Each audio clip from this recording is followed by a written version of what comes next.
সুপ্রিয় দর্শক, আমি আফজাল হোসেন স্বাগত জানাচ্ছি সময়ের আলাপে। আমাদের আজকের অতিথি সঙ্গীত শিল্পী এবং বাংলাদেশ ক্রিকেট বোর্ডের পরিচালক আসিফ আকবর। আসিফ ভাই, আপনাকে স্বাগত জানাচ্ছি সময়ের আলাপে। আমরা নতুন প্রোগ্রাম এটি। এই প্রোগ্রামে সাধারণত যারা গেস্ট হয়ে আসেন তাদের সঙ্গে খুব ক্যাজুয়ালি আলোচনাগুলো করি। তিনি যেই সেক্টরে কাজ করেন সেই সেক্টরের বিষয়গুলো নিয়ে আলোচনা করি। দেশের রাজনীতি সামগ্রিক বিষয়গুলোই মূলত আলোচনায় উঠে আসে। তো আলোচনার শুরুটা করতে চাই যে আপনি বাংলাদেশ ক্রিকেট বোর্ডের পরিচালক হিসেবে দায়িত্ব পালন করছেন এবং বয়সভিত্তিক ক্রিকেটের অপারেশনের চেয়ারম্যান হিসেবে আছেন। তো বাংলাদেশের ক্রিকেটের এখন কী অবস্থা? আমাদের ক্রিকেটটা আসলে শুধুমাত্র আমরা যেটা দেখি জৌলুস, BPL, national team, Dhaka Chittagong এবং সিলেট স্টেডিয়ামের চাকচিক্য, এর বাইরে বাংলাদেশ ক্রিকেটটা অন্ধকারে আছে। এবং এটার জন্য মূল সমস্যা হচ্ছে ম্যানেজমেন্টের যেই জায়গা থেকে নার্সিং করা দরকার ছিল আমাদের এজ লেভেল ক্রিকেটটাকে, সেই এজ লেভেল ক্রিকেটটা বরাবরই বঞ্চিত থেকেছে। এবং আপনি নিশ্চয়ই জানেন যে বাংলাদেশের 64 জেলায় যে বাচ্চারা স্কুল টুর্নামেন্টগুলো খেলে বা বয়সভিত্তিক খেলাগুলি খেলে, সেগুলো কোনো ফোকাস হচ্ছে না। এবং আমাদের 19 থেকে 23-এর মধ্যে একটা বড় গ্যাপ আছে, যারা এজ লেভেল শেষ হওয়ার পরে 23 পর্যন্ত খেলতে পারে না। তারপরে আমাদের ক্রিকেট গিয়ার্স বা ক্রিকেট খেলা চালানোর জন্য পর্যাপ্ত মাঠ, সরঞ্জাম কোনো কিছুই আসলে নাই। আমরা বিসিবির দায়িত্ব নেওয়ার পর আমরা যেগুলো পেয়েছি শুধু কিছু স্টাফ পেয়েছি, কোনো অপারেশন পাইনি। আমরা চেষ্টা করছি যে আমাদের এজ লেভেল ক্রিকেট, যেটা ভবিষ্যতে বাংলাদেশ ক্রিকেট দলকে এবং বাংলাদেশকে সার্ভিস দিবে, তাদেরকে নিয়ে কাজ করার জন্য। এবং সেই লক্ষ্যে আমাদের কাজ শুরু হয়েছে। যেমন 16 আন্ডার-16 টুর্নামেন্টটা 15 তারিখ থেকে চলছে, যেটা আপনার আমাদের জোনাল রাউন্ড শুরু হয়েছে। আর আমাদের আন্ডার-18-এর ফাইনাল রাউন্ড শুরু হবে কক্সবাজারে। তো সেক্ষেত্রে মাঠের সংকট ছিল আমাদের, তো আমরা চিটাগাংয়ে 2টো মাঠ ম্যানেজ করেছি এবং কক্সবাজারের 2টো মাঠ আমাদের নিজস্ব আছে বিসিবির। আর সারা দেশে যে মাঠগুলি অকুপাইড আছে বিভিন্ন রিজনে, সেগুলোতে আমরা চেষ্টা করছি বিকল্প ভেন্যু সন্ধান করতে, যেখানে আমাদের খেলাগুলি হয় বাচ্চাদের, কারণ আমাদের অনেকগুলো টুর্নামেন্ট। তো এই যে এজ লেভেল ক্রিকেট নিয়ে আপনি কাজ করছেন এবং সেগুলো খুব একটা ফোকাসড হচ্ছে না, তো সেক্ষেত্রে গণমাধ্যমের আসলে ভূমিকাটা কী? এটা খুব জরুরি গুরুত্বপূর্ণ প্রশ্ন। কারণ হচ্ছে আমরা এই যে বললাম যে চাকচিক্য জলুষ্ঠিনে থাকি, তার বাইরেও আমাদের বাংলাদেশ সবচেয়ে বড় সেক্টর, যেটা ভবিষ্যতে আমাদের সাপ্লাই লাইন হিসেবে কাজ করবে ন্যাশনাল টিমে এবং বাংলাদেশকে সার্ভিস দিবে। তো এই মিডিয়াতে কোনো ফোকাস আমরা দেখি না, কোনোভাবেই আমরা দেখি না। কিন্তু আমাদের উচিত হচ্ছে আমাদের এই 16, 18, 14 এজ লেভেল যে টুর্নামেন্টগুলো হয় সারা দেশব্যাপী, যাদেরকে মেইন স্ট্রিমে যুক্ত করার জন্য মিডিয়ার একটা বড় ভূমিকা থাকা দরকার। এবং মিডিয়ার ভূমিকা থাকা মানেই এটা একটা অবশ্যই ফ্লোরিশ হবে, মানুষজন দেখবে, জানবে আমাদের বাচ্চারা খেলছে, এবং বাচ্চাদের সাথে সম্পৃক্ত কোচ বা ম্যানেজমেন্ট এবং তাদের গার্ডিয়ানস, তারাও এখানে ইনভলভ হবে। এবং আমাদের মূল লক্ষ্য হচ্ছে বাচ্চাদেরকে মাঠমুখী করা। বাচ্চারা খেলবে, বাচ্চারা যদি মাঠে খেলে তাদের ভিতরে ক্রিকেটের ডিসিপ্লিন ম্যাচ গেম, এই ডিসিপ্লিন গেমের ভিতরে আপনি ছোট থেকে যদি একটা শৃঙ্খলার মধ্যে থাকেন, আপনি পরবর্তীতে খেলাধুলো করেন বা না করেন, আপনার ভিতরে ডিসিপ্লিনটা থেকে যাবে। এবং আমাদের জাতি গঠনে এই ডিসিপ্লিনটা খুব জরুরি। আপনি মাঠের স্বল্পতার কথা বলছিলেন যে মাঠ ভাড়া করে নিয়ে এই খেলাগুলো আয়োজন করতে হয়। তো মাঠের স্বল্পতা ক্রিকেটের জন্য কেন হবে? সেটা হচ্ছে আমাদের সমস্ত মাঠগুলির যেই দায়িত্বে আছে ন্যাশনাল স্পোর্টস কাউন্সিল, তারা এই মাঠগুলো ডিস্ট্রিবিউট করে। কিন্তু ডিস্ট্রিবিউট করার সময় দেখা যাচ্ছে তারা 1 বছরের জন্য ফুটবলকে দিয়ে দিচ্ছে বা ডেডিকেটেড করে দিচ্ছে। তো সেখানে হয়তো খেলা হচ্ছে না, হয়তো 1-2টা ম্যাচের জন্য অন্য কোনো খেলাধুলো সেখানে হচ্ছে না, এবং তারাও তাদের মতো মাঠটা প্রপার ইউটিলাইজ করছে না। উদাহরণস্বরূপ বলতে পারে আপনি নীলফামারী জেলা স্টেডিয়াম, সুন্দর একটা স্টেডিয়াম, যেখানে 1.5 বছর আগে তাদেরকে ডেডিকেট করা হয়েছিল যে এই মাঠে ফুটবল খেলা হবে। কিন্তু আজ পর্যন্ত সেখানে কোনো খেলা গড়ায়নি, কোনো ফুটবল ম্যাচ হয়নি। অথচ মাঠটা সুন্দর, সেখানে 2টো ক্রিকেট উইকেটও আছে, সেখানে না হচ্ছে ফুটবল, না হচ্ছে ক্রিকেট। তো এরকম করতে গিয়ে আমরা যেখানেই যে মাঠেই যাই, সেখানে আমাদের সামনে চলে আসে ফুটবল, গোলবার, এবং একটা না কয়েকটা 3-4টা ভাগে তারা খেলাধুলো করে। তো এই ক্রিকেটের খেলাটা একটা আলাদা, এটি 30 ইয়ার্স আউটফিল্ডের ইস্যু আছে এবং পরিচর্যার বিষয় আছে মাঠের। তো সেক্ষেত্রে আমরা দেখি যে ক্রিকেটের যে লম্বা চড়া প্রসিডিউরটা, সেটা মেনটেন করতে গিয়ে আমাদেরকে হিমশিম খেতে হয়। তো সেক্ষেত্রে স্পেশালাইজড কিছু মানুষজন আছে যারা ব্যক্তিগত উদ্যোগে মাঠ তৈরি করেছেন, কিংবা কোনো হাউজিং বা ল্যান্ড প্রপার্টি ডেভেলপমেন্ট কোম্পানি যারা আছে, তাদের হয়তো মাঠ আছে। তো আমরা যেহেতু মাঠ হান্টিং আছে, আর আমাদের মাঠের স্বল্পতা কিন্তু আছে, সত্যি কথা। কিন্তু আমাদের সবচেয়ে বুদ্ধিমানের কাজ হতো যে আমরা যে আমরা জানি আমাদের সম্পদ সীমিত, কিন্তু এটা সর্বোত্তম ব্যবহার করার জন্য যে পলিসিটা দরকার, একটা ইয়ার ক্যালেন্ডার, যে বছরের কোন সময়টা কোন খেলাটা হবে এবং তাদেরকে মাঠ দেওয়া হবে, এভাবে যদি বন্টনটা করা হয় তাহলে খেলাধুলার মাঠের সমস্যা হওয়ার কথা না। কিন্তু সেটা হচ্ছে না। আমরা দাবি করেছি অলরেডি ক্রীড়া মন্ত্রণালয়ের কাছে যে একটা পার্মানেন্টলি আমাদেরকে একটা ইয়ার ক্যালেন্ডার দেওয়া হোক, আমরা ওইভাবে প্রস্তুতি নেব। তারপরে যদি আমাদের মাঠটাকে সেটা আমরা ম্যানেজ করে দেবো, কারণ উপজেলায় অনেকগুলো মাঠ আছে, মিনি স্টেডিয়াম আছে, যেখানে আমার যে গ্রুপটা এজ লেভেল, সেখানে আপনার ছোটো ছোটো 55-60 গজে মাঠ হলেই হয়। এটা আমাদের উপজেলা অ্যাভেলেবেল আছে। তো সেখানে আমরা হয়তো ম্যাট বা সিনথেটিক টার্ফ ব্যবহার করে আপাতত খেলোয়াড়দেরকে মাঠে আনার চেষ্টা করতে পারি। আর যখন ইয়ার ক্যালেন্ডার হবে, আমরা ডেডিকেটেড মাঠ পাবো, তখন আমরা তাদের জন্য গ্রাস উইকেট তৈরি করে দিব, যেন তারা প্র্যাকটিস করতে পারে এবং সেই ম্যাচ যেন পারফেক্ট উইকেটে খেলতে পারে, যেন ভবিষ্যতে তারা বড় হয়ে যে উইকেটটা খেলবে সেটার ফ্লেভার যেন শুরু থেকে পায়। এই চেষ্টা আমরা করি। আপনি যখন বিসিবির পরিচালক হলেন, আমাদের নিউজ রুম থেকে শুরু করে অনেকেই বলছিলেন যে আপনি একজন সঙ্গীত শিল্পী, আপনি ক্রিকেটে এসে কী করবেন। অনেকে হয়তো আপনার পাসটা জানে না ওইভাবে, একটু দর্শকদের একটু জানান।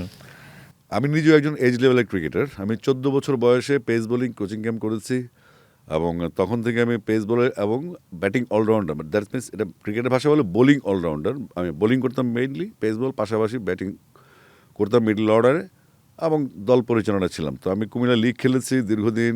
আমার আশেপাশে লিগ, ফেনী জেলা, ব্রাহ্মণবাড়িয়া জেলা, চাঁদপুর জেলায় খেলেছি, ঢাকা ফেডারেশন লিগ খেলেছি, ইয়াং পেগাস। একটা ম্যাচ আমার ম্যাট্রিক পরীক্ষা ছিল তখন, এটা হয়নি। তারপরে আমার কুমিল্লা জেলা স্কুল যে নির্মাণ স্কুল ক্রিকেট দল ছিল, সেটার ক্যাপ্টেন ছিলাম আমি। আমরা প্রথম ক্যাপ্টেন্সিতে আমার কুমিল্লা জেলা স্কুল ফার্স্ট চ্যাম্পিয়ন হয় এবং একই 2 বছর পরে আবার ভিক্টোরিয়া কলেজ টিমের ক্যাপ্টেন ছিলাম। সেখানেও আমরা প্রথমবার আমাদের স্বাধীনতার পর ইন্টার কলেজ চ্যাম্পিয়ন হয়েছি গিয়ে খেলি, অনেক প্রতিকূলতা সত্ত্বেও। এজ লেভেলে খেলেছি 16, 19। কুমিল্লার যে জাতীয় দলটা ছিল, মানে কুমিল্লার যে ন্যাশনাল টিমটা খেলে, জেলা দল সিনিয়র, সেখানে খেলেছি। তো বিভিন্ন পর্যায়ে খেলার সুযোগ আমার হয়েছে, কিন্তু আমি একটু আর্লি ম্যারেড ছিলাম। দ্যাট মিনস আমি 19 বছরে বিয়ে করে ফেলছি। তখন লাইফে একটা গোল চলে আসে, আসলে পড়াশোনা একদিকে, আর একদিকে হচ্ছে আপনার সংসার, অনেক চিন্তা ভাবনা। ক্রিকেট খেলাটা হয় না, যে কারণে আমি ক্রিকেটের তখন সংগঠক হয়ে যাই। এবং কুমিল্লা বা আমাদের আশেপাশে যে অঞ্চলে যে খেলাগুলি হতো, আম্পায়ারিং করেছি আমি, আম্পায়ারিং রিফ্রেশার্স কোর্স করা আছে আমার। আমি বাংলাদেশের একজন কনিষ্ঠতম আম্পায়ার হিসেবে ন্যাশনাল লিগ চালিয়েছি। তো এই মোটামুটি ক্রিকেট অভিজ্ঞতা। এবং ক্রিকেটের সাথে আমি এখন পর্যন্ত যেভাবে আছি তার চাইতে আরও ওতপ্রোতভাবে ছিলাম শুরু থেকেই। তো ক্রিকেটটা হচ্ছে একটা অস্তিত্বের জায়গায় আমার থাকে এবং ক্রিকেটটার সম্বন্ধে আমার ভালো পড়াশোনা আছে। ক্রিকেটটা আমি ফলো করি এবং জানি ক্রিকেটের ডিসিপ্লিনগুলো। এই যে ভারত বাংলাদেশের একটি ক্রিকেট নিয়ে, বিশেষ করে আইপিএল থেকে মুস্তাফিজকে বাদ দেওয়ার পরে ভারতে যে বিশ্বকাপ খেলা হবে, সেখানে বাংলাদেশ ক্রিকেট দল যাবে কি যাবে না, এটা নিয়ে আইসিসির সঙ্গে যে চিঠি চালাচালি, নানা রকম বিষয়গুলো আসছে, শেষ পর্যন্ত এটার পরিণতি কী হতে পারে? আমরা এখনও মেইলের জন্য অপেক্ষা করছি। হয়তো মেইলটা, ওটা তো একটা প্রফেশনাল বডি আইসিসি, হ্যাঁ, তারা তাদের নির্দিষ্ট সময় আমাদেরকে ইনফর্ম করবে। আলোচনা চলছে এবং আমরা যে দাবিটা করেছিলাম বিসিবি থেকে, যে আমরা আমাদের মুস্তাফিজ ইস্যু, আমাদের খেলোয়াড়দের নিরাপত্তা ইস্যু, পাশাপাশি আমাদের মিডিয়া, আমাদের দর্শক, আমাদের সংগঠক যারা ভারতে খেলা দেখতে যাবে বা খেলতে যাবে, তাদের নিরাপত্তা যে দৈন্যতা আমরা দেখেছি এক মুস্তাফিজের কারণে, সেখানে আমরা শঙ্কিত। আমাদের এই সমস্ত কন্টিনজেন্ট যেটা যাবে ঢাকা থেকে খেলা দেখার জন্য, সেখানে ভিসা জটলে তো ইস্যু আছে, অনেক কিছু নিরাপত্তার ইস্যু আছে। এবং আপনি জানেন যে আমাদের কলকাতায় 3টা খেলা, মুম্বাইতে 1টা খেলা। তো কলকাতা এই মুহূর্তে সন্ত্রাসীদের একটা অভয়ারণ্য পরিণত হয়েছে। তো কে কোন দিক দিয়ে স্যাবোটাজ করে ফেলে, সেটার দায়িত্ব কে নেবে? এবং সরকার, আমরা যখন সিদ্ধান্ত নিই যে আমরা এই নিরাপত্তার কারণে ভারতে কোনোভাবে আমরা খেলতে যাব না, সেটার সাথে সমর্থন জানিয়েছে বাংলাদেশ ক্রীড়া মন্ত্রণালয়, আমাদের তথ্য মন্ত্রণালয়, বিশেষ করে সর্বস্তরের জনগণই, কিন্তু পররাষ্ট্র মন্ত্রণালয় এবং আইন মন্ত্রণালয়। তারপরে তো জনগণের সাপোর্টটা আছে। কিন্তু আমরা লজিক যদি বিবেচনা করি, আমাদের খেলতেই যদি হয়, খেলতে তো হবে। আমরা খেলার জন্য তো বোর্ড সবসময় ব্যবস্থা করবে যেন বাচ্চারা বা আমাদের প্লেয়াররা সব জায়গায় খেলতে পারে। কিন্তু নিরাপত্তা ইস্যুতে আমরা আসলে থমকে গেছি এবং এটা এখন পর্যন্ত অচল অবস্থায় আছে। না, আপনার একটা ফটোকার্ড দেখলাম, জানি না এটা সত্য না মিথ্যা, সেটি আপনি বলতে পারবেন, যে একটি বিশ্বকাপ না খেললে কি হবে বাংলাদেশ ক্রিকেটের, এই ধরনের কোনো কথা কি আপনি বলেছেন?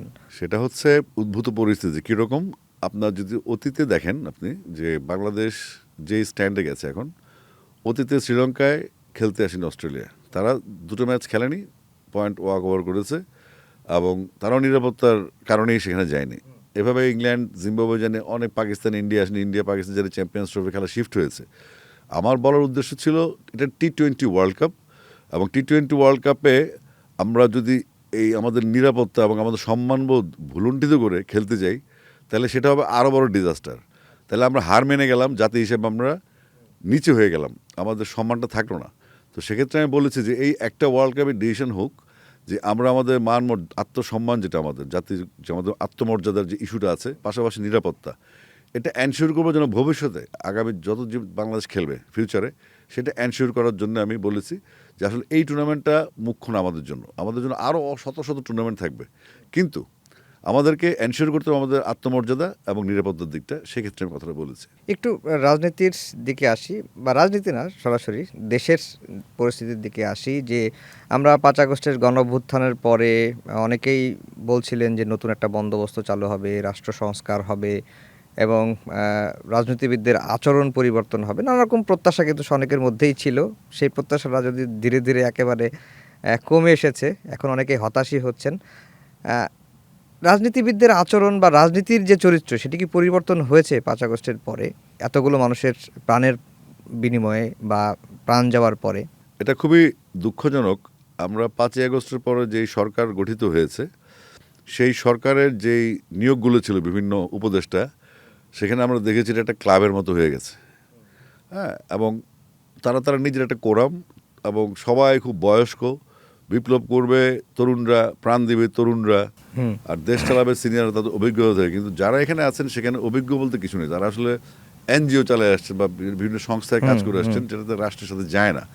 রাষ্ট্রের পালস বুঝতে হলে রাজনীতিতে অ্যাক্টিভিস্ট আছে, রাজনৈতিক অ্যাক্টিভিস্ট যারা দেশের মানুষের মনের ভাষা বোঝে, মানুষ কি ভাবতে চায়, মানুষের আশাকাঙ্ক্ষা, আইন শৃঙ্খলা পরিণতি, রাষ্ট্র ব্যবস্থা, জিনিসপত্রের দাম, সব কিছু মিলিয়ে তো রাষ্ট্র। দেখা যাচ্ছে এই সরকারের কয়েকটা ডিপার্টমেন্ট যে খারাপ ভালো করছে না সেটা বলা যাবে না, কিন্তু বেশিরভাগ ক্ষেত্রেই এই সরকারের ডিপার্টমেন্টগুলো ব্যর্থ, বিশেষ করে আইন শৃঙ্খলা। এবং এই আমি দেখেন রাস্তার ম্যানেজমেন্ট, যে দেখেন এই যে রাস্তা ভর্তি এই ব্যাটারি চালিত গাড়ি, প্রতিদিন কত মানুষ আহত নিহত হচ্ছে, আর আমাদের আইন না মানার একটা প্রবণতা আছে। তো আমরা ভেবেছিলাম হয়তো এই ইন্টারিম গভর্নমেন্টের সময় এমন কিছু বৈপ্লবিক পরিবর্তন আসবে, যেটা আমাদের জীবন বোধ এবং আমাদের জীবনের চলাফেরার যেই জায়গাগুলি আছে সেখানে একটা শৃঙ্খলা আসবে, আমরা ডিসিপ্লিন থাকবো। কিন্তু এগুলি কিছুই হয়নি, উল্টো একটা হজবরল অবস্থা হয়ে গেছে। তো এখন আমাদের একটাই লক্ষ্য, কোনোভাবে নির্বাচনটা হয়ে গেলে, নির্বাচনটা হওয়ার পরে নির্বাচিত সরকার দেশে আসবে, তখন যদি আমরা কিছু আশা করতে পারি। কিন্তু বিপ্লবের পরে আমরা যেই এক্সপেকটেশনটা ছিল সেটা আমরা আসলে পাইনি। না, কিন্তু আপনি বলছেন যে তরুণরা বিপ্লব করলো, অথচ সিনিয়ররা দেশ পরিচালনার দায়িত্ব পেল, কিন্তু তরুণদের অবস্থা কি? সেটাই বললাম, আপনি যদি মনে করেন যে একটা তরুণদের মধ্য থেকে একটা দল গঠিত হয়েছে, তারা কিন্তু মূল না। এই বিপ্লব কিন্তু সবার। এই বিপ্লবে যারা গুলিবিদ্ধ হয়েছে, যারা আহত হয়েছেন, যারা শহীদ হয়েছেন, এবং অংশগ্রহণকারী প্রত্যেকটা বাবা মা, সন্তান, স্কুল স্টুডেন্ট, কলেজ ইউনিভার্সিটি, সবাই এই বিপ্লবের সাথে সম্পৃক্ত। বাট এই বিপ্লবের একটা অংশ একটা দল গঠন করেছে, সেই দলটা দিয়ে কিন্তু আপনি বিপ্লবকে জাজ করতে পারেন না। তারা তাদের একটা কনসেপ্ট নিয়ে এগুচ্ছে, তাদের সাথে একটা গ্রুপ আছে। বাট বাংলাদেশ প্রশ্নে কিন্তু বাংলাদেশের তরুণ প্রজন্ম এখনও একাট্টে আছে দেশপ্রেমিক হিসেবে। তারা খুব ওয়াচ অ্যান্ড আউটে আছে। যদি প্রয়োজন হয় আরেকটা বিপ্লব করা, তারা কিন্তু প্রস্তুত আছে, এবং তাদেরকে আমরা সবসময় সরগরম দেখি বিভিন্ন ইস্যুতে এবং যৌক্তিক ইস্যুতে, এবং তারা কিন্তু সলিডলি তাদের কথাগুলো ডেলিভারি করছে, তারা তাদের দাবিগুলো জানাচ্ছে। কিছু কিছু ক্ষেত্রে অযৌক্তিক কিছু থাকে, আবার কিছু কিছু ক্ষেত্রে এমন যৌক্তিক ইস্যু থাকে যে দেশপ্রেমের ব্যাপারে, দেশের সার্বভৌমত্বের ব্যাপারে, সেগুলো কিন্তু অ্যাভয়েড করার কোনো উপায় নেই। সুতরাং আমাদের তরুণ প্রজন্ম এখনও জেগে আছে। যেটা একটা লাভ হয়েছে আমাদের 5ই আগস্টের পরে, আমাদের সচেতনতা বৃদ্ধি পেয়েছে তরুণ সমাজ, যাদেরকে আমরা বলতাম ফার্মের মুরগি, তাদের কোনো কাজ নেই, তারা শুধু ফোন টিপে আড্ডা মারে, ঘুমায় না রাতের বেলা, কিন্তু আমরা দেখলাম উল্টা হিসাব, তাই না? তো সুতরাং একটা প্রজন্ম যেহেতু জেগে গেছে, এই প্রজন্মটা কন্টিনিউ করবে, তারপর আরেকটা প্রজন্ম আসবে, যেটা আলফা বলি আমরা, আলফা জেনারেশন। তো সুতরাং তাদের সাথে আমি কথা বলি, যারা 11 বছর বয়স, 14 বছর বয়স, এরকম যারা, তারাও কিন্তু দেশের ব্যাপারে খুব টনটনা প্রেস্টিজ। তো এটা হচ্ছে একটা পজিটিভ সাইন। যদি রাষ্ট্র ক্ষমতায় যেই দলে আসুক না কেন, তাদেরকে অবশ্যই তারুণ্যের যে ডিমান্ডটা, স্বাধীন সার্বভৌম বাংলাদেশে যে কনসেপ্টটা তারা লালন করে দেশপ্রেমের নিরিখে, সেটা কিন্তু সমুন্নত রাখতেই হবে। মানে আপনি বলতে চাচ্ছেন যে গণ অভ্যুত্থানের যারা অংশীজন ছিল, 5 আগস্টের পরে দেখলাম যে তারা তাদের নিজ নিজ এজেন্ডায় ফিরে গেল, নানা কারণে বিভক্ত হয়ে গেল, রাজনৈতিক মতভেদ, মতাদর্শের কারণে। তাদের মধ্যে তারা বিভক্তি থাকলেও তারা দেশের প্রশ্নে এক। দেশের প্রশ্নে এখন এক থাকা হচ্ছে একটা ফরজের মতো হয়ে গেছে, কারণ তরুণ প্রজন্ম কিন্তু তাদের চোখ কান খোলা আছে, এবং এদের বয়স 22, 23, 24, 25, এরা কিন্তু 25, 30, 40, 50 বছর আরও দেশের জন্য থাকবে। তারাও একসময় সিনিয়র হবে, তারাও রাষ্ট্রের দায়িত্বে আসবে, তারা রাষ্ট্র পরিচালনা করবে, তারা অভিজ্ঞ হবে তখন। তো এই 5ই আগস্টের ইস্যুর পরে আমাদের যেই এই নতুন রাজনৈতিক বন্দোবস্ত, আপনি একটু যে প্রশ্ন করলেন, কোনো পরিবর্তন হয়েছে কিনা রাজনৈতিক আচরণে, বা দলগুলো বিভক্ত হয়েছে এবং দেশের প্রয়োজনে আবার এক হয়, সেটা আমরা দেখেছি কখন? যখন বেগম খালেদা জিয়া জীবিত ছিলেন এবং উনি যখন আহ্বান করলেন মানুষকে, আমরা সুশৃঙ্খলা চাই, আমরা কোনো হিংসা প্রতিহিংসা নয়, ভালোবাসা দিয়ে, এক্স্যাক্টলি। জ্ঞান তো সে ভিত্তিক। তখন ওনার কথাগুলি খুব কাজে লেগেছে। এখন বাংলাদেশ অভিভাবকরা এসছেন জনাব তারেক রহমান, এবং তিনিও খুব সফটলি হ্যান্ডেল করছেন, এবং তিনিও বলতে চাচ্ছেন পরিষ্কারভাবে যে আপনারা সমালোচনা করেন যেটা দেশের জন্য কাজে লাগবে। তো আমরা ঠিক রাজনীতিতে এটাই চাই, যে আমি কোনো রকম লেজুর বৃত্তি না করে, আমার দেশের স্বার্থ, কোনো রকম দলীয় স্বার্থ না দেখে, দেশের স্বার্থে যে ঐক্যমত প্রতিষ্ঠিত হওয়া দরকার, সেই ঐক্যমতের লক্ষ্যেই কিন্তু আমাদের রাজনৈতিক দলগুলোর সদিচ্ছা। কিন্তু আলোচনাটা শেষ হলে 2 দিন পরে দেখি আরেকটা ইস্যু নিয়ে তারা আরেক দিকে রওনা দিচ্ছে। তো এটাও আমাদের প্রজন্ম নিশ্চয়ই দেখছে, আমরাও দেখছি, সচেতন মানুষ, আপনারা যারা মিডিয়া কর্মী আছেন সবাই কিন্তু দেখছে। তো এগুলো আসলে একটা সংঘর্ষ। সংঘর্ষের মধ্যে কি হয়? জন্ম হয়। যেমন আপনার মনে একটা পাথর, যেটা নদীর নিচে থাকে বা বহমান থাকে, সেটা কিন্তু একসময় ক্ষয়ে যায়, ক্ষয়ে আবার বালুকানা হয়ে যায়। এই বালুকণাটা কিন্তু আবার জমে জমে আবার পাথর হয়। সুতরাং এই যে একটা পরিবর্তন, একটা পরিবর্তিত সময়, এটা কিন্তু সময় নেবে। বাট আমরা রাতারাতি কোনো কিছু, এই যে আমি আপনাকে এজ লেভেল নিয়ে কথা বললাম, এটা কিন্তু কালকে আপনার রেজাল্ট পাবেন না, আপনার রেজাল্ট পাবেন 2 বছর 3 বছর পরে, তাই না? তো আমাদের রাজনীতি ঠিক এরকম একটা ট্রানজিশনাল পিরিয়ড চলছে। তো আশা করছি আমাদের পলিটিশিয়ানরা বোঝার চেষ্টা করবেন যে 24 বিপ্লবের পরে তাদের যে মানসিকতার যে পরিবর্তনটা আসেনি এখনো, সেটা যে আসতে বাধ্য হবে, সেটাও তারা কদিন পরে দেখবেন। তা এর চাইতে সচেতন হওয়া ভালো, এবং আমরা জাতীয় ঐক্যমত হোক বা না হোক, অন্তত জাতীয় স্বার্থে ঐক্যমত চাই। কিন্তু আসিফ ভাই, আপনি যথার্থই বলেছেন, কিন্তু আমার যেটি পর্যবেক্ষণ, যে আমি 5 আগস্টের পরে এই 15-16 মাসে বিএনপি বলেন, জামাত বলেন বা অন্য দল বলেন, সিনিয়র যে নেতাদের মধ্যে কখনোই হিংসাত্মকমূলক কোনো বক্তব্য দিতে দেখি নাই। বিএনপির থেকেও দেখি নাই, বা জামাতের থেকেও দেখি নাই, এনসিপি তাদেরকেও দেখি নাই। কিন্তু তৃণমূলের মানে সিনিয়র নেতারা সবসময় ঐক্যের বার্তা দিয়ে যাচ্ছেন, যে সবাই এক থাকেন, ঐক্যবদ্ধ থাকেন, কিন্তু তৃণমূলে দেখলাম যে এর কোনো প্রভাব নাই। এটার কারণটা কি? এটা হচ্ছে আপনার প্রথমত যে রাজনৈতিক ইউনিটগুলি বিভিন্ন জায়গায় কাজ করে, আজ থেকে 15-16 বছর ধরে যে রাজনৈতিক অব্যবস্থাপনা চলছিল, মাঝখানে 1/11-এর গ্যাপ, তার আগে রাজনৈতিক দলের সংঘাতে আপনার ফাঁকে এমন কিছু লোকজন রাজনীতিতে ঢুকে গেছে যারা রাজনীতি ছিল না, তাদের টাকা ছিল, পয়সা ছিল, তারা ব্যবসা করতো, তাদের প্রভাবশালী ছিল, তারা কোনো না কোনোভাবে দলীয় পদ এবং মনোনয়ন বাণিজ্যের মাধ্যমে তারা পলিটিক্সের ফ্রন্ট লাইনে চলে আসছে।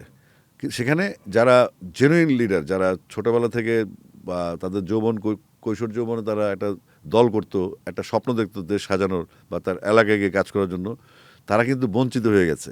এবং আপনি দেখবেন রাজনীতিতে যারা এই ব্যবসায়ীরা যারা ঢুকে গেছে, তারা যখন কমিটিগুলি পায়, সেখানে কিন্তু তারা দেখবেন শিক্ষিত লোকের সংখ্যা নাই। এখন আপনার কোনো পার্টির কমিটি দেখলে দেখবেন এডুকেশনাল ব্যাকগ্রাউন্ড খুঁজতে গেলে আপনার হারে কিনতে খুঁজতে হবে যে এদের শিক্ষাগত যোগ্যতা কি। তো ওরা ওদের পাওয়ারটা টিকিয়ে রাখার জন্য মাসলম্যান, অর্থাৎ যারা পলিটিক্স বোঝে না, শুধু ভাইয়ের রাজনীতি করে, ভাই বলছে, ভাই আছে, এই ভাইতন্ত্র চালু হওয়াতে এই সমস্যাটা হয়েছে। বুনিয়াদী প্রতিষ্ঠান যে পলিটিক্সের যে পড়াশোনা করা এবং একটা অ্যানালাইসিস করা যে আমরা রাজনীতিটা করব, আমরা কেন রাজনীতি করছি, না ভাই আছে। তো এইখান থেকে আমরা বেরোতে পারিনি। এগুলো হচ্ছে আপনার গত 20-25 বছরে রাজনৈতিক অবক্ষয়ের ফলাফল। এখান থেকে আমরা বেরোতে পারছি না আসলে। কারণ আপনি যখনই মনোনয়নে যাবেন, তখনই যদি মনোনয়ন না পায়, একটা বিদ্রোহ চলে আসবে। দলের কোনো চেইন অফ কমান্ড নাই। এই বিদ্রোহী প্রার্থী কিংবা দেখা যাচ্ছে আবার দলও এমন কিছু প্রার্থী দিচ্ছে যা আপত্তিকর। তো এই সমস্ত কিছু মিলিয়ে কিন্তু অসন্তোষ তৈরি দলের মধ্যে বা দেশের ভিতরে অন্যান্য রাজনৈতিক দলে হয়, এবং রাজনৈতিক নেতারা বিভিন্ন সময় বিভিন্ন উল্টাপাল্টা কথা বলতে থাকে এবং তরুণ প্রজন্ম কিন্তু কোট করে। তো যারা দীর্ঘদিন ধরে পলিটিক্স করেছেন, তাদের কাছ থেকে আমরা গঠনমূলক আলোচনা, গঠনমূলক সিদ্ধান্ত আশা করি, কিন্তু এটা আমাদের সিনিয়র লিডাররা দিতেই পারেন নাই, যে কারণে তরুণরা আপসেট, এখনও আপসেট। তো আমরা আশা করছি এখন হয়তো রাজনীতিতে তারেক রহমান সাহেব দীর্ঘ 17-18 বছর পরে এসছেন, তার মাধ্যমে যদি বিএনপির মতো একটা বড় রাজনৈতিক দলে গুণগত পরিবর্তন আসে, তাহলে সেক্ষেত্রে এটার প্রভাব সব রাজনৈতিক দলে পড়বে। এবং আপনি নিশ্চয়ই দেখেন যে তিনি আসার পরে বিভিন্ন রাজনৈতিক সংগঠন বা ছাত্র সংগঠনের সাথে কথা বলেছেন। বাংলাদেশে ভেরি রেয়ার এবং তিনি জার্নালিস্টের সাথে মিটিং করেন। তিনি আগের মতো যে মাননীয় পন্থা যেটা ছিল আর কি, তেলমারা তৈলাক্ত যে ইস্যুটা, সেটাও তিনি খুব সুন্দরভাবে এড়িয়ে চলছেন এবং তিনি সকাল থেকে অফিস করছেন। তো এটা হচ্ছে একটা নমুনা। আর আরেক দিকে যেটা আছে, যারা ফ্যাসিস্ট ছিল 5ই আগস্টের পুরনো 34 জুলাইয়ের আগে, তারা কিন্তু পুরো পার্লামেন্ট সহ পৃথিবীতে বিশ্বরেকর্ড করে পালিয়ে গেল বাংলাদেশের, এবং তারা কোনো না কোনোভাবে দেশি বিদেশি মদতে তারা কিন্তু দেশের মধ্যে অস্থিরতা সৃষ্টি করে রাখার পায়তারের মধ্যে আছে। এখনও মানুষ জিজ্ঞেস করে ইলেকশনটা হবে তো, অর্থাৎ থ্রেটটা কোথা থেকে আসছে। আমরা শহীদ ওসমান হাদির যে নৃশংস হত্যাকাণ্ড দেখলাম, এবং ওই দিন আমাদের এখন কিন্তু হচ্ছে হত্যাকাণ্ড এদিক সেদিক হয়, তাহলে ইন্টারিম গভর্নমেন্ট কিন্তু বাড়ি বাড়ি গিয়ে পাহারা দেবে, ঠিক আছে বুঝলাম, বাট আপনাদের সিস্টেমটা এমন করা উচিত ছিল যেন মানুষের নিরাপত্তাটাকে নিশ্চিত করা যায়। যেই নিরাপত্তাটা আমার সাধারণ মানুষকে অ্যাসিওরেন্স দেবে যে আমি ইচ্ছা করলে আমি ঘুরতে পারি, আমি বেরোতে পারি। কিন্তু আমার মনে হচ্ছে এই আইন শৃঙ্খলার দিক থেকে রাজনৈতিক দলগুলো যেমন বেয়ারাপনা করে, চাঁদাবাজি, এদিকে দখল ওইদিকে দখল, এগুলার পুরনো স্টাইলে চলেছে। আবার এদিকে ইন্টারিম গভর্নমেন্ট এগুলোকে ট্যাকেল দিতে পারেনি। আর প্রশাসনের যেই শূন্যতা ছিল, সেই শূন্যতাগুলো একদল তো পালিয়ে গেল, আরেক দল হয়তো টিকে গেছে কোনোভাবে, তারা চাটুকারিতে ব্যস্ত। অর্থাৎ রাষ্ট্রের যে মূল যন্ত্র, সচিবালয় থেকে শুরু করে প্রশাসন, বিভিন্ন বাহিনীতে আমরা যে শৃঙ্খলাটা চেয়েছিলাম সেটা এখনো ফেরত আসেনি। এবং এই সমস্ত অর্গানগুলো কাজ করলেই কিন্তু বাংলাদেশটাতে একটা ভালো রেজাল্ট আসবে। আপনি ওই দিন একটা ইন্টারভিউতে বলছিলেন, বিশেষ করে বেগম জিয়ার মৃত্যুর পরে শোক বইয়ে স্বাক্ষরের পরে গণমাধ্যম কর্মীদের সাথে কথা বলছিলেন যে আপনি বিএনপির জন্য নিবেদিত প্রাণ। এই যে বিএনপির প্রতি আপনার ভালোবাসা, আপনার অনেক মানে ছোটকাল থেকে আপনাকে ফলো করি এবং সেইভাবেই দেখে আসছি, এই ভালোবাসাটা কেন? এটা একটু পেছন দিয়ে যেতে হবে। আমি যখন কুমিল্লা গুলবাগে যে সরকারি স্কুলে পড়ি, তখন জিয়াউর রহমান সাহেব তিনি কুমিল্লায় যেতেন, ঈদগাহে ওনার হেলিকপ্টার নামতো এবং আমরা কাফ ছিলাম, ওনাকে ফুল দিতাম। তো তখন দেখেছি। তারপর উনি যখন শহীদ হন 81-83 মের আগে, আমরা ওই শীতে আমরা ঢাকায় এসেছিলাম নাটক করতে। তখন আন্তঃস্কুল, মানে উনি এটা অ্যারেঞ্জ করতেন, আন্তঃস্কুল হাম নাদ, বিভিন্ন রকম নাটক, গজল, লালন হাসন, এই সমস্ত প্রতিযোগিতা একটা ফাইনাল রাউন্ড তো ঢাকায়। তো আমি এসেছিলাম ঢাকা শিশু একাডেমিতে, আমাদের ডরমেটরি ছিল সেখানে। তো আমাদের নাটক ছিল বিদ্রোহী কবি কাজী নজরুল ইসলামের খেলাঘরের পুতুলগুলো। তো তখন আমাদের উইন্টার ছিল, জিয়াউর রহমান সাহেব তিনি রাতের 8টা সাড়ে 8টা বাজবে, উনি আসছেন শিশু একাডেমিতে, এসে আমাদেরকে জানালার ফাঁক দিয়ে চকলেট দিয়ে গেছেন। তো তখন আমি ছোট, তো ছোট্ট মনে যেটা দাগ কাটে।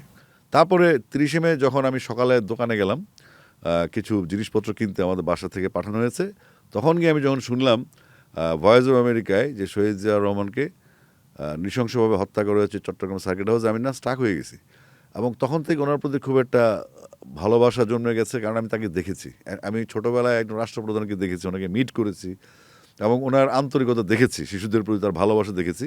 ওই শিশু সুলভ বা শৈশব থেকে ওনার প্রতি অনুরক্তি। তারপরে যখন আমি 2001 সালে প্রিয়া হিট হওয়ার পরে যখন বিএনপি সরকার গঠন করবে, তখন তারেক রহমান সাহেব আমাকে এক ধরনের অ্যারেস্ট করে কুমিল্লা থেকে নিয়ে আসছেন। আমাদের চিত্রনায়ক উজ্জ্বল সাহেব, যিনি মেগাস্টার বলে পরিচিত, তো উজ্জ্বল ভাই তখন ছিলেন দায়িত্বে। উনি আমাকে বললেন, মিয়া পুরা ভবিষ্যতের পার্লামেন্ট বসে থাকে তারেক রহমানের অপেক্ষায়, উনি কখন দেখা দিবেন, আর তারেক রহমান বসে তোমাকে দেখার অপেক্ষায় তুমি এখনও কুমিল্লায় কী করো। তো আমি পরে আসছি, এসে আমরা তখন একটা প্রোগ্রাম ছিল বদরুজ্জামান চৌধুরী সাহেবের, যে বিএনপির নির্বাচনী ক্যাম্পেইন নিয়ে 3টা গান হয়েছিল, সেখানে আমার 2টো গান ছিল, চল চল চল, ঊর্ধ্ব গগনে বাজে মাদল, আর জন্ম তোমার যুদ্ধে যাবে না তো হবার সিপাহী জনতার।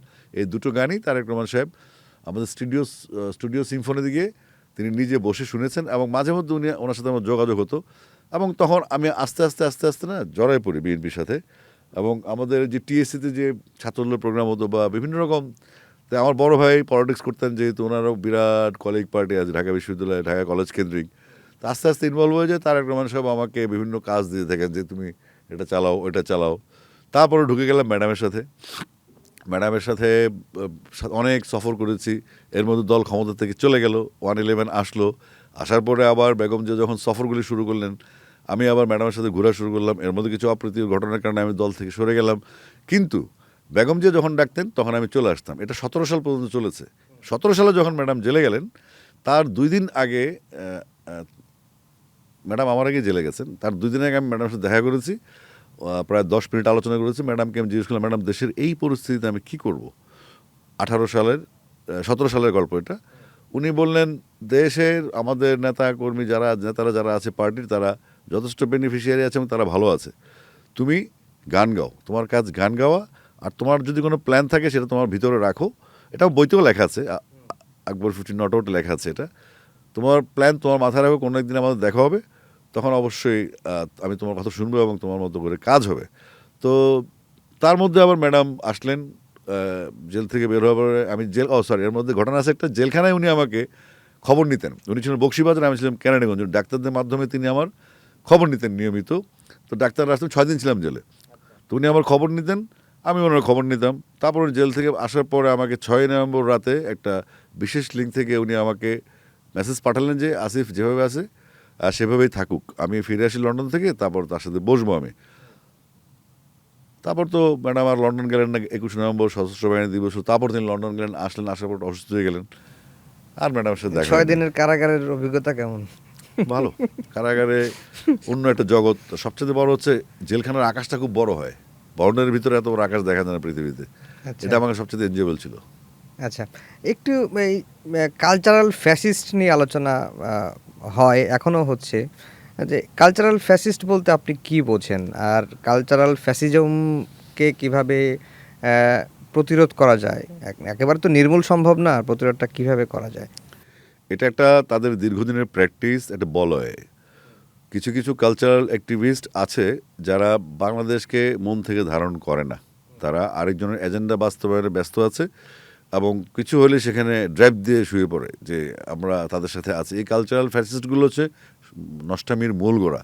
আপনি দেখবেন নর্মাল ছোটোখাটো ইস্যু নিয়ে তারা যেই পরিমাণ সরব, সেই পরিমাণ, আমি যদি নারীদের কথাই বলি, নারীদের একটা টিপ নিয়ে যে পরিমাণ সরব তারা হয়েছিল, এই যে সারা দেশে এত নারী ধর্ষণ হয়েছে নৃশংসভাবে, একটা বিশেষ দল কর্তৃক নিরীহ লোকজন যখন ধর্ষণ হয়, নোয়াখালী সুবর্ণগ্রাম পুকুরের কথা যদি বলি, তো সেখানে কিন্তু তাদের কোনো প্রতিবাদ দেখা যায় না। অর্থাৎ তারা সুযোগ বুঝে তারা প্রতিক্রিয়া দিত। এমনকি তারা যখন বিপ্লব চলাকালীন অবস্থায় জুলাই অভ্যুত্থানের সময় তারা কিন্তু বলেছে গরম পানি ঢেলে দেওয়ার কথা।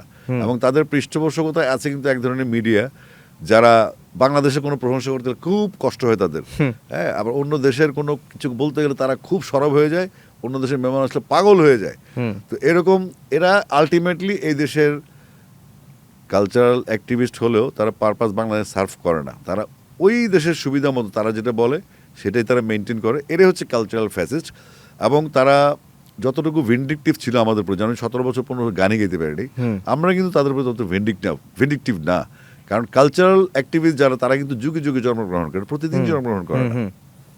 তো সুতরাং ওই কালচারালি যারা এদের কথা মানুষ শুনে, এরা একটা অর্গানাইজড, এরা বিভিন্ন রকম এজেন্ডা নিয়ে কাজ করে, বাট ওই ফ্যাসিস্টগুলা একটা নির্দিষ্ট দেশ, একটা নির্দিষ্ট মতামত নিয়ে নির্দিষ্ট, আপনি দেখেন, আপনি যদি শাহবাগ ধরেন, আমাদের দেশের ক্রিকেট প্লেয়াররা কিন্তু শাহবাগে তাদেরকে নিয়ে যাওয়া হয়েছে। এখন কি প্রমাণিত হলো? শাহবাগ ছিল একটা ফ্যাসিস্টের একটা ট্র্যাপ ছিল। হ্যাঁ, ট্র্যাপ বা তীর্থস্থান বলা হয়। হ্যাঁ, তো এখন দেখেন তারা আবার, এখন তারা, আমরা যখন ক্রিকেট খেলি, তারা আবার সেই ফ্যাসিস্টই আরেক মোড়কে আসছে। তো এরা যুগে যুগে আছে এবং থাকবে, তাদের গোল মোটো এক। তারা কিন্তু তাদের সিদ্ধান্তে অটল, আজ থেকে 50 বছর পরে হলেও তারা কাজটা করবে। কিন্তু আমরা জাতিগতভাবে তাদেরকে প্রতিহত করতে পারি না। কেন? আমাদের মধ্যে তারা অনেককে সৃষ্টি করে দেয়, আমরাও ঐক্যবদ্ধ থাকতে পারি না। এই যে আপনি 17 বছর গান গাইতে পারেন নাই, এরপরে যেটি হলো যে আপনি সিনেমায় গান গেয়েছেন কত, 600 থেকে 700, এবং আপনার অডিও প্রায় 3000-এর বেশি গান, টোটাল 3.5+। তো এই গান গাইতে গিয়ে বিভিন্ন কপিরাইটের প্রসঙ্গ আসে। মুহিব আমাকে বলছে যে বাইকে এই প্রশ্নটা করতে, যে কপিরাইটের ইস্যুগুলো মানে আপনারা কিভাবে কাজ করতেছেন? অনেক তো দাবি দেওয়া আছে আপনাদের, এবং লিগ্যাল অনেক ইস্যুজ আছে যেগুলো অনেক ল্যাকিংস আছে। কপিরাইটের প্রথম শর্ত হচ্ছে অংশীদারিত্ব। আর মেধা কখনো বিক্রি করা যায় না, মেধা সত্য বিক্রি হয় না, এটার অংশীদারিত্ব থাকে। তো এই একই ঘটনা, এই ফ্যাসিস্টরা আমলে তাদের লোকজন ছিল সেখানে। মনে করেন ফিল্মের গান, ফিল্মের গানের প্রডিউসার কিন্তু যিনি সিনেমার মালিক, হ্যাঁ, এটা প্রডিউসার, এটা আইন আছে যেখানে, মেবি 1954 সালে করা, যে এই সিনেমার সমস্ত সত্য হচ্ছে ওই প্রডিউসার আরেক প্রডিউসারকে বিক্রি করে দিয়ে চলে গেছে। সে কিন্তু প্রডিউসার না, বাট কপিরাইটে গিয়ে সে এস্টাবলিশ করেছে সেই মালিক, এবং কপিরাইটের আইন অনুযায়ী আপনি কিন্তু কোনো গানের খণ্ডাংশ চালাতে পারবেন না, কোনো হ্যাঁ। ডায়লগের খণ্ডাংশ চালাতে পারবেন না। হ্যাঁ হ্যাঁ, তো কিন্তু তারা সেটা করেছে এবং কোটি কোটি টাকা। আপনি দেখেন আজকে আমাদের শিল্পীদের কিছু একটা সমস্যা ছিল, কেউ দারিদ্র্য নিয়ে মারা গেছেন, কেউ বিনা চিকিৎসায় মারা গেছেন, কেউ সরকারি সাহায্য নিয়ে মারা গেছেন। এটা তো হওয়ার কথা না। আমাদের গানের টাকা যদি গীতিকার, সুরকার, শিল্পীরা পেত, হুম। বা যারা কোম্পানি যারা প্রডিউস করেছে সমানভাবে বণ্টিত হতো, এই সমস্যাগুলি হওয়ার কথা না। ইভেন দো আপনাদের রিয়েলিটি শোগুলি হতো বাংলাদেশে হুম। বা হয়, সেখানে দেখবেন পুরনো গানগুলি চলে, তাহলে সেগুলোর কপিরাইটগুলো কোথায়? 1971-এ দেশ স্বাধীন হওয়ার পরে তখন যুদ্ধবিধ্বস্ত দেশ, অটোমেটিক আপনার রেভিনিউ, মানে যেটা আপনার বলি কি রয়্যালিটি সিস্টেম, আপনি যদি গান রেডিওতে বা টিভিতে, আপনাকে মাসে মাসে ওই গানটা প্রচারের উপরে একটা রেভিনিউ আসতো। কিন্তু 72 সালে এটাকে নিষিদ্ধ করা হয়েছে যে এখান থেকে রেভিনিউ যাবে না, দেশের অবস্থা ভালো না। তো দেশের অবস্থা এখন ভালো, এখন কেন চালু হচ্ছে না? অনেক বছর হয়ে গেল। তো এগুলো নিয়ে কাজ করতে গেলে আপনি দেখবেন যে বিরাট জট কপিরাইট অফিসে, মানে একদল লোক বসে থাকে টাকার ব্রিফকেস নিয়ে, একদল বসে থাকে দলিল নিয়ে ঝামেলা পাকানোর জন্য। আর যারা চাকরিতে আসে যায় তারা কিছু টুপাইস কামাই করে তারা চলে যায়, কিন্তু সিস্টেমটা ডেভেলপ করে না। তো এখন আপনি যদি একটা সরকারকে আপনার বক্তব্য সঠিকভাবে প্লেস করতে না পারেন, আপনি যদি আমাদের সমস্যাগুলি কোনো সরকারকে বোঝাতে না পারেন, আমাদের ছিল কি, আমাদের সরকারে যারা এমপি ছিল তারা পার্লামেন্টে গিয়ে গান গাইতো, পার্লামেন্টে গিয়ে বকাবকি করতো, অন্য যার তার যে কাজ না, তার কাজ ছিল কমিউনিটিকে সার্ভ করা। এই আইনগুলো বদলে শিল্পীদের জীবনমান চেঞ্জ করা, এটা তার একটা অংশ, সে নিজে ওই গোত্রের। তো এগুলো হয়নি। তো আমরা আশা করছি যে ভবিষ্যতে হয়তো আমরা এই সমস্ত কথাগুলি বলার প্ল্যাটফর্ম পাবো, যে কারণে এখন কিছু বলি না, কারণ এই সিস্টেম ভাঙতে গেলে আমার আরও কাজ আছে। আর আমি একলা ফাইট করি। আমাদের শিল্পীরা সাধারণত সেলফ সেন্টার্ড, আত্মকেন্দ্রিক হয়। সবাই সবাই স্বার্থ বুঝে গেলে ইন্ডাস্ট্রি কি আর দেশ কি, তো এই মানসিকতা থেকে আমরা বেরোতে পারিনি। তো আশা করছি আমরা অদূর ভবিষ্যতে এই কপিরাইট নিয়ে ভালো কিছু করতে পারবো এবং ঢেলে সাজানোর ব্যবস্থা করবো ইনশাল্লাহ। আমরা শেষের দিকে চলে এসেছি। আসিফ আকবরকে নিয়ে মানুষের সবচেয়ে ভুল ধারণা কি? আমি একটু লাউডলি কথা বলি এবং আমি যৌক্তিক কথা বলি। আমার যুক্তিগুলো হয়তো তাৎক্ষণিকভাবে আপনার খারাপ লাগবে, আর ঠিক 3 মাস পরে যখন আমার কথাগুলি ফলবে, যেমন আমি বললাম যে কয়েকদিন আগে যে চার্টার দলের খবর পাওয়া যাবে, এখন কিন্তু মানুষ খুশি। ওই 3 মাসে কিন্তু বলা শুরু করেছিল, তোমরাও বেশি বুঝে। কিন্তু আমার মনে হচ্ছে এই 3 মাস পরে যখন তারা আমাকে বুঝবে যে আমি সঠিক বলেছিলাম, তারা ভুল ছিল, তারা আমাকে সরি বলার জন্য খুঁজে পাবে না। তো আমি আমার কথা বলে যাই দেশের জন্য, সমাজের জন্য, আমাদের কালচারাল সেক্টর বলেন, স্পোর্টস সেক্টর বলেন, আমি ন্যায্যতার কথা বলে যাই। এই ন্যায্যতার কথাগুলি একসময় প্রতিফলিত হবে। তো মানুষ অনেক সময়, আপনি তো এখন ফেসবুকটা কী হয়েছে, সোশ্যাল মিডিয়ার কথা বলছেন, ফেসবুকে যেই টুপাস, তার যেই টেলিভিশনের মালিক, সে যে পিএইচডি ডিগ্রি হোল্ডার, সেও টেলিভিশনের মালিক। তো একটা টুপাস লোকের কমেন্ট যদি আপনার আমাকে শুনতে হয়, আমার এই যোগ্যতার পরে, পড়াশোনা, একটা ভালো ফ্যামিলি থেকে আসছি, সব কিছু মিলে ভালো স্ট্যাটাস আছে, মানুষ সবাই আমাকে চেনে, একটা সুন্দর অবস্থান আমার আছে, তারপরে তার বক্তব্য শুনতে একটা গালি সহ, তাহলে তো সেটা বিরক্তিকর, তাই না? তো এই যে লোকটা গালি দিল বা সে তো আসলে জানেই না, সে আরো 10 জনকে দেখছে, দেখে হুজুগে গেল। এটা হুজুগের রোগ বাংলাদেশের মানুষের আছে, একদিকে দৌড় মারা শুরু করে আর কি। তো এটা নিয়ে আমি আসলে গা করি না, কারণ আমরা তো মানুষ ডিল করি, কোটি কোটি মানুষ ডিল করে আমরা এখানে আছি। তো সুতরাং কোনটা সত্যি, যেটা সত্যি সেটা বলে যাব। মানুষ যদি মনে করে যে এটা একটা রং, সেটা তাকে আমি সময় দিচ্ছি পরে বোঝার জন্য, তুমি পরে বুঝে নিবে এখন আমি কি বলছি। সেই জন্যই কি আপনি বলছিলেন যে জ্ঞানীদের জাকাত হচ্ছে মূর্খের সঙ্গে তর্ক না করা? ওই জাকাত কথা হযরত আলী বলেছেন, জ্ঞানীর জাকাত হচ্ছে মূর্খের সাথে তর্ক করা। এই জন্য আমি তাদের সাথে তর্ক করতে যাই না। এখন ফেসবুকে ধন্যবাদ যে এটা তো মনে করেন ঢাকা শহরে সিটি কর্পোরেশন আছে না বর্জ্য অপসারণের জন্য, ফেসবুকে তো ওরকম সিটি কর্পোরেশন নাই যে বর্জ্যগুলোকে ফালাই দিবে। এখন আপনি কালকে থেকে মাসে মান্থলি সাবস্ক্রিপশন ফি দিয়ে দেন, যে 5,000 টাকা হলে ফেসবুক ওপেন করতে, আর মাসে মাসে 2,000 টাকা দিতে হবে সাবস্ক্রিপশন, দেখবেন নাই হয়ে গেছে ফেসবুক বাংলাদেশ থেকে। কিন্তু এটা ইউজ করা হচ্ছে যে এই ফেসবুকটা হওয়ার কথা সামাজিক যোগাযোগ মাধ্যম, সেটা রাজনৈতিক, ধর্মীয়, অনলাইন, ট্যাবলেট, পাপড় চোপড় সব জায়গায় চলে গেছে। তো বাংলাদেশের মানুষ হচ্ছে ফেসবুক ফ্রিক। সারা পৃথিবীতে আপনি এই ধরনের ফেসবুক ফ্রিক নেশন খুঁজে পাবেন না। এবং এই মানুষের পিছনে লাগা, ফেসবুক কাঁপায় ফেলা, যে কথাবার্তা নমুনাগুলো, ফেসবুকের মালিক নিজেও হয়তো জানে না সে কেন ফেসবুকটা তৈরি করেছিল, আর বাংলাদেশে এটা মিগ 29-এর মতো ভূপতিত হয়ে গেছে, এরকম আর কি। জি আসিফ ভাই, আপনাকে অসংখ্য ধন্যবাদ, অনেক কষ্ট করে সময় দিয়েছেন। দর্শক, সময়ের আলাপ এই পর্যন্তই।